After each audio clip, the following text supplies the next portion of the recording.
See you on the flip side, meet me on the joyride. We don't have to give it up, we don't have to die. See you on the flip side, there's no wrong or right side. We can never get enough, we can never die. See you on the flip side, meet me on the joyride. We don't have to give it up, we don't have to die. See you on the flip side, there's no wrong or right side. We can never get enough, we can never die.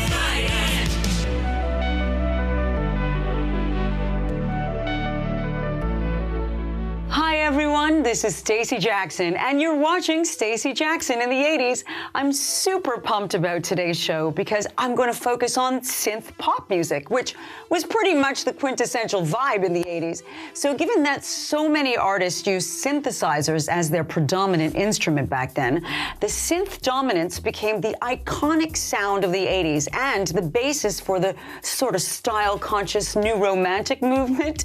Together with the rise of MTV, a huge number of British acts like Duran Duran, Tears for Fears, Flock of Seagulls, Spandau Ballet, they became hugely popular in the US and around the world, which widely became known as the Second British Invasion. Synth pop was synonymous with 80s music, and it inspired hundreds of mega hits over the decade. So I'm no doubt gonna have to do even more than one episode on this subject. So let's get started, people. My first few records today will, of course, be by all British bands, beginning with a group from Liverpool. It's Dead or Alive, and their 1984 mega hit, You Spin Me Round.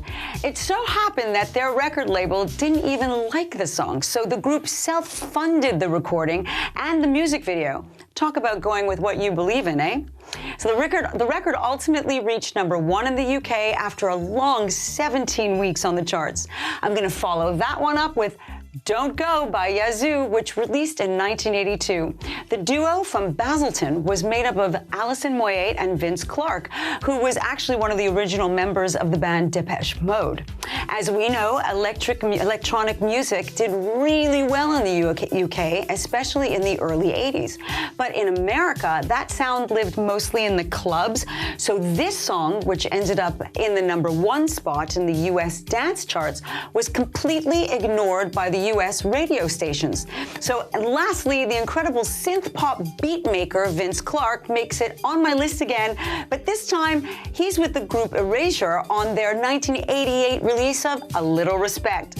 The lead singer, Andy Bell, who was one of the first openly gay pop stars, would sometimes introduce the song on stage by saying, "When I was a little girl, I asked my mummy, 'Can I be gay when I grow up?'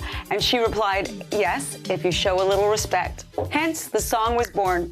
But first, here's You Spin Me Round by Dead or Alive."